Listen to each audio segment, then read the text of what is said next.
नमस्कार दोस्तों, आप सभी का हमारी आज की रोमांचक कहानी में हार्दिक स्वागत है। अगर आप हमारे चैनल पर पहली बार आए हैं, तो सब्सक्राइब करना ना भूलें और बेल आइकन दबाकर सभी नई कहानियों का आनंद लें। आज की कहानी बेहद खास और दिलचस्प होने वाली है, इसलिए लास्ट तक जरूर सुनें, आपको बहुत मजा आने वाला है।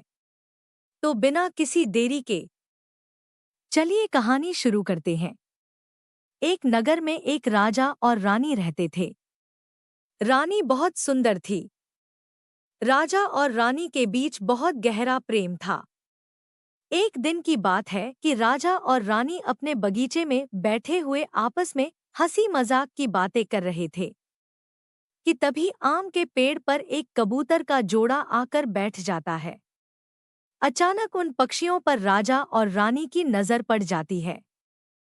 दोनों कबूतरों को देखकर राजा रानी से पूछता है कि महारानी, क्या तुम बता सकती हो कि इन दोनों पक्षियों में दोनों नर हैं या मादा? राजा के इस प्रकार पूछने पर रानी कहने लगी कि महाराज, कैसी बातें करते हो? पक्षियों का जोड़ा तो अक्सर नर और मादा का ही होता है। इनमें एक पक्षी नर है और दूसरा मादा। राजा मुस्कुराते हुए कहने लगे कि महारानी, यह जरूरी नहीं है कि यह दोनों नर और मादा ही हो। दोनों नर भी हो सकते हैं और दोनों मादा भी हो सकते हैं। हो सकता है कि यह दोनों पक्षी भाई भाई हो। रानी कहने लगी कि नहीं महाराज, यह दोनों नर और मादा ही हैं। मुझे लगता है कि आपको पक्षियों की ठीक से पहचान नहीं है। राजा बोला, नहीं महारानी, यह दोनों नर ही है। इस प्रकार राजा और रानी के बीच उन दोनों पक्षियों को लेकर बहस होने लगती है। राजा ने कहा यह दोनों नर है और रानी कह रही थी कि दोनों में एक नर है और एक मादा। इस बात को लेकर दोनों के बीच बहस शुरू हो गई। बहस ही बहस में दोनों के बीच शर्त लग जाती है। राजा ने कहा ठीक है, अगर यह दोनों नर निकले तो मैं तुम्हें देश निकाला दे दूंगा, और यदि यह नर और मादा हुए तो मैं 14 साल के लिए स्वयं अपना राजपाट छोड़कर वन में चला जाऊंगा। दोनों में शर्त लग गई। राजा ने तत्काल एक शिकारी को बुलाया और शिकारी से कहा कि तुम इस पेड़ पर बैठे हुए इन दोनों पक्षियों को अपने जाल में फंसाओ। और उधर राजा ने पक्षियों के विशेषज्ञ को भी बुला लिया और उससे कहा कि तुम्हें मुझे यह बताना होगा कि यह दोनों पक्षी नर हैं या मादा। उसने कहा ठीक है महाराज। इधर शिकारी अपना जाल डालकर उन दोनों पक्षियों को पकड़ता है। रानी जानती थी कि दोनों पक्षी नर और मादा हैं। उसने बड़ी चतुराई से उन पक्षियों के विशेषज्ञ को अपने पास बुलाया और उसके हाथ में 100 स्वर्ण मुद्राएं रखते हुए कहा कि मैं महाराज से बहुत प्रेम करती हूँ और महाराज के बिना यह राज्य भी नहीं चल सकता। इसलिए मैं चाहती हूँ कि इस शर्त में तुम महाराज को जिताओ। यदि मुझे वनवास होता है तो महाराज राज्य का संचालन ठीक ठाक करते रहेंगे, और यदि महाराज 14 साल के लिए वनवास चले गए तो यह राज्य राजा विहीन हो जाएगा। और कहते हैं, जिस राज्य का कोई राजा नहीं होता वहां अराजकता फैल जाती है। राजा का खौफ न होने के कारण चोर डाकू प्रजा पर अत्याचार करने लगते हैं।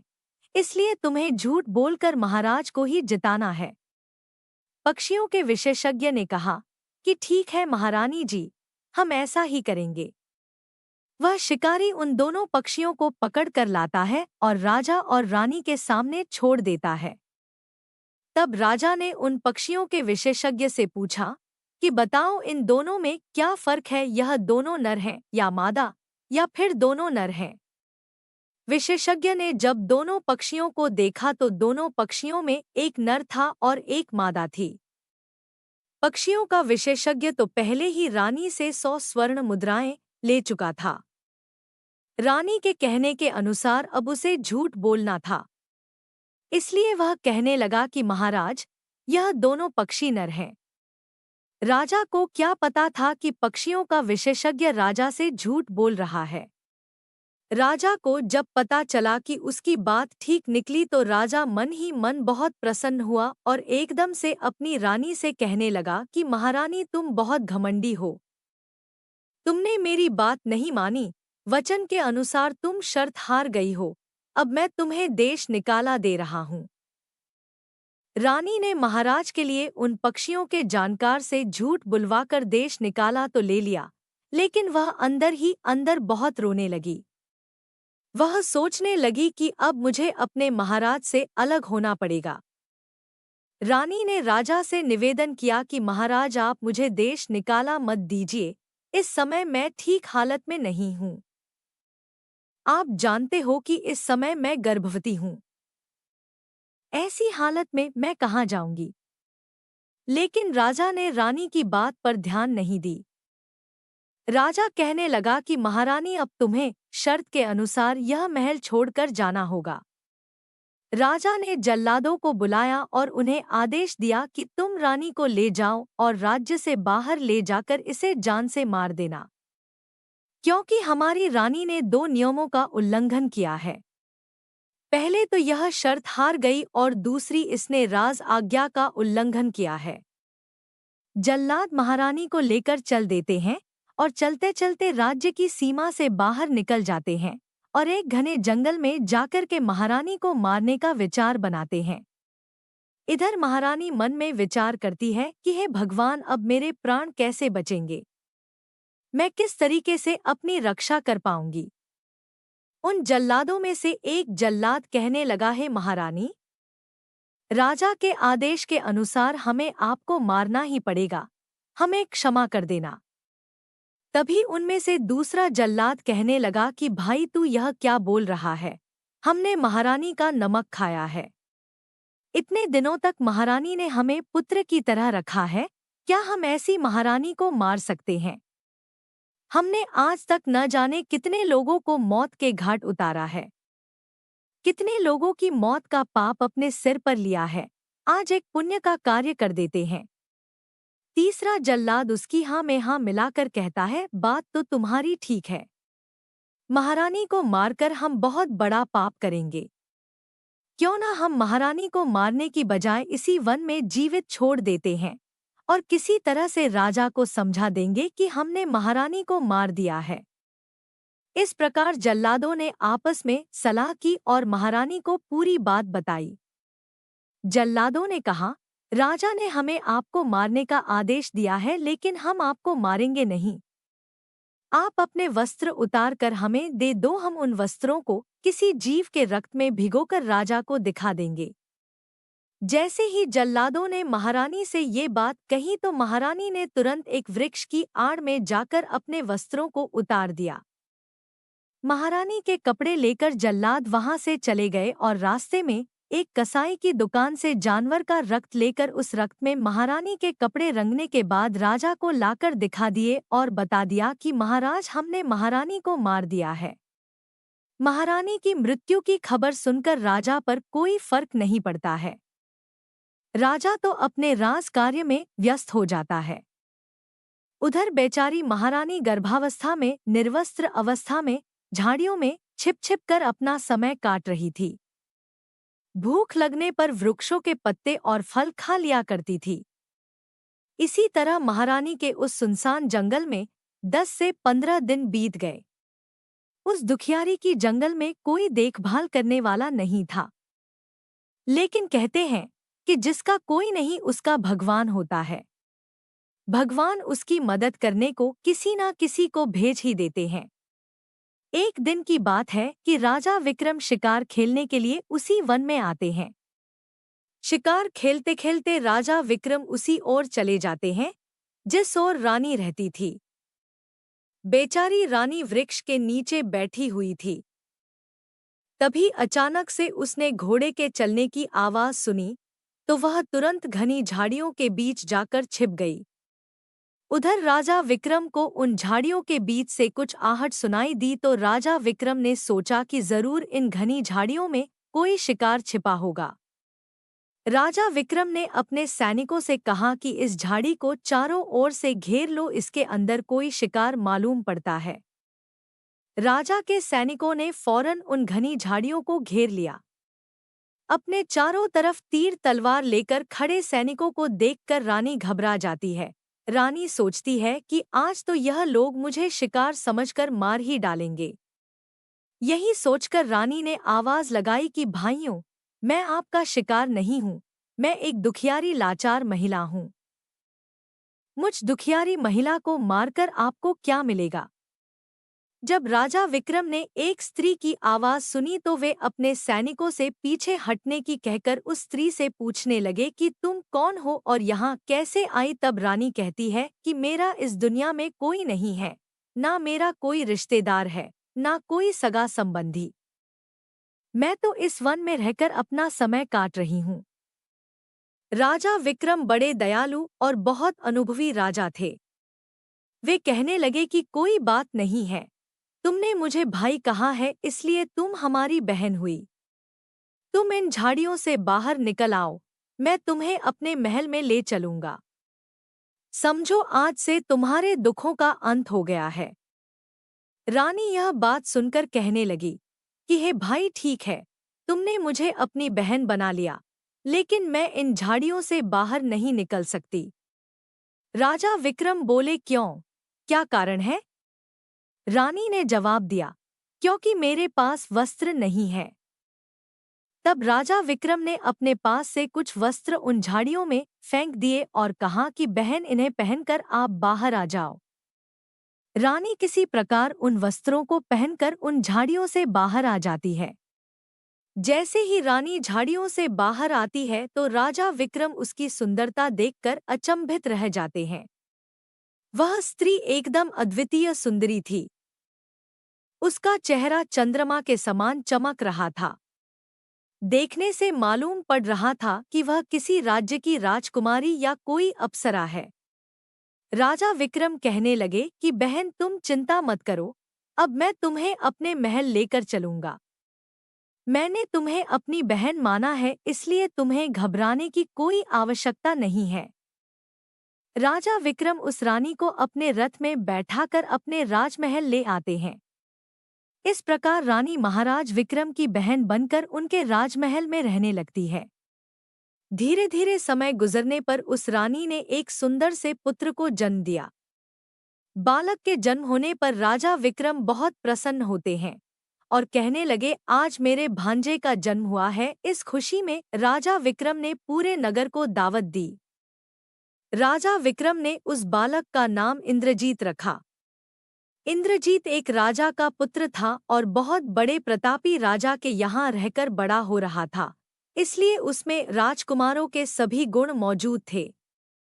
समय के साथ इंद्रजीत एक बहादुर, बुद्धिमान और न्यायप्रिय युवक बन गया। राजा विक्रम ने उसे राजनीति और युद्धकला में निपुण बना दिया था।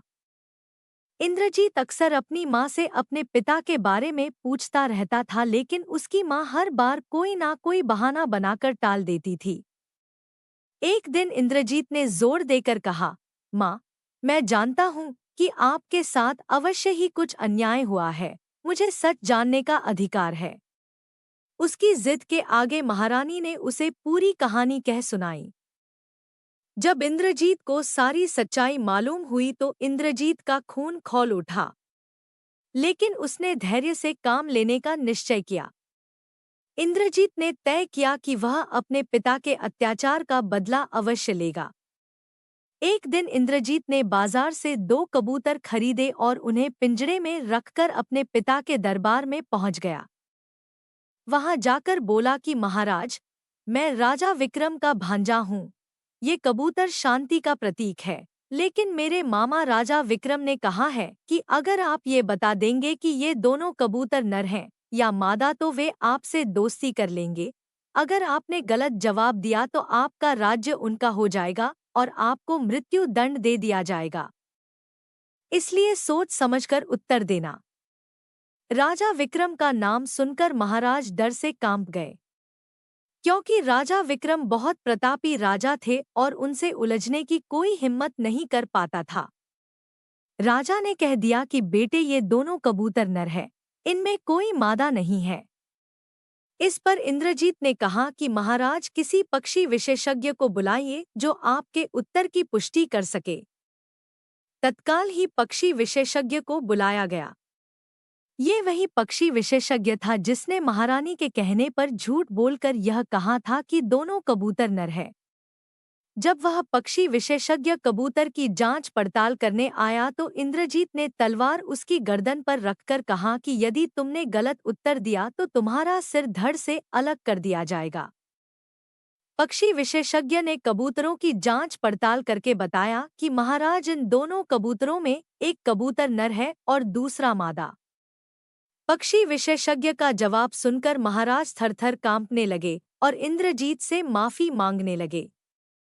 इंद्रजीत ने कहा कि महाराज, हमने सुना है कि आपने भी एक बार यही प्रश्न अपनी महारानी से किया था और महारानी का उत्तर गलत होने के कारण आपने उसे मृत्यु दंड दे दिया था।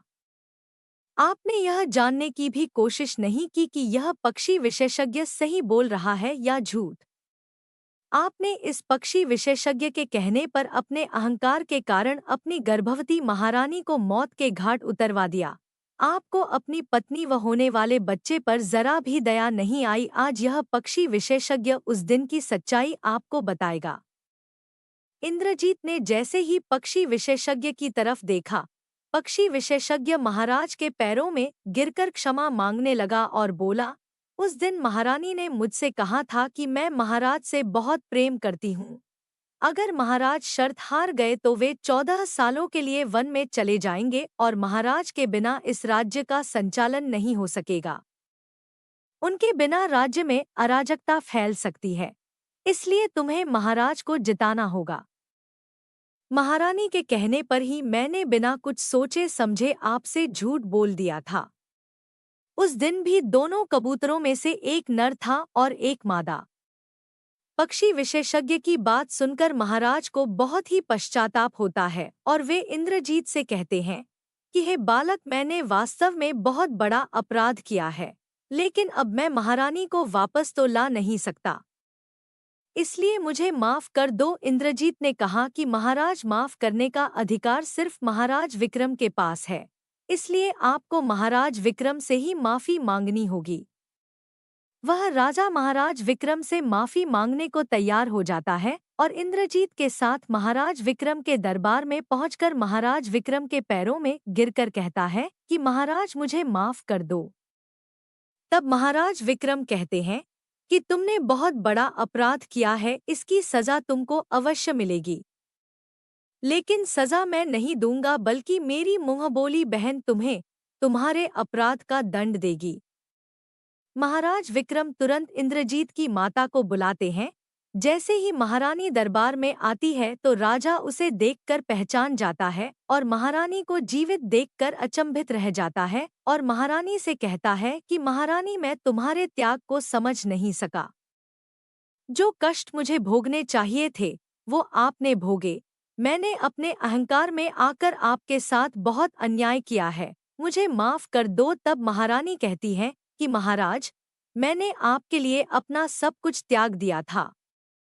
मैंने आपके साथ अपने रिश्ते को बहुत महत्व दिया था, लेकिन आपने मेरे साथ अन्याय किया। आपने अपने होने वाले बच्चे पर भी तरस नहीं खाया। आपने मेरे साथ साथ उसे भी मृत्यु दंड सुना दिया जिसका कोई अपराध ही नहीं था, जो इस दुनिया में आया ही नहीं था। इसलिए आपको क्षमा करने का अधिकार मेरे पुत्र इंद्रजीत को है, आप उसी से माफी मांगे। राजा ने जब यह जाना कि इंद्रजीत उसका ही पुत्र है तो वह बहुत प्रसन्न हुआ। जैसे ही वह इंद्रजीत के पैरों में झुककर माफी मांगने को हुआ तो इंद्रजीत ने उसे रोक लिया और कहा कि मैं और मेरी माता अगर आज जीवित हैं तो उसका श्रेय महाराज विक्रम को ही जाता है, इसलिए आप महाराज विक्रम से ही माफी मांगे। महाराज विक्रम इंद्रजीत की माता की ओर देखते हैं तो वह समझ जाते हैं कि वह अपने पति के साथ जाना चाहती है। इस पर राजा विक्रम कहते हैं कि तुम्हारा अपराध क्षमा के योग्य नहीं है, इसलिए तुम्हें सजा अवश्य मिलेगी। सजा की बात सुनकर वह राजा कांपने लगता है। तभी महाराज विक्रम कहते हैं कि तुम्हारी सजा यह है कि तुम्हें हमारी बहन को हर साल हमारे पास राखी बंधवाने के लिए लाना पड़ेगा। राजा अपनी सजा सुनकर बहुत खुश हो जाता है और वह राजा विक्रम से अनुमति लेकर अपनी पत्नी व पुत्र को लेकर खुशी खुशी अपने महल में आ जाता है और महारानी अपने महल में आकर बहुत खुश होती है। तो प्यारे दोस्तों, यह थी हमारी आज की शानदार और रोमांचक कहानी। आपको यह कहानी कैसी लगी? हमें कमेंट करके ज़रूर बताएं। आपकी राय हमारे लिए बहुत कीमती है। अगर कहानी पसंद आई हो तो लाइक ज़रूर करें, इसे अपने दोस्तों के साथ शेयर करें और हमारे चैनल को सब्सक्राइब करना ना भूलें ताकि आप आने वाली मज़ेदार कहानियों को मिस ना करें। तो चलिए मिलते हैं अगले वीडियो में एक नई दिलचस्प कहानी के साथ। धन्यवाद।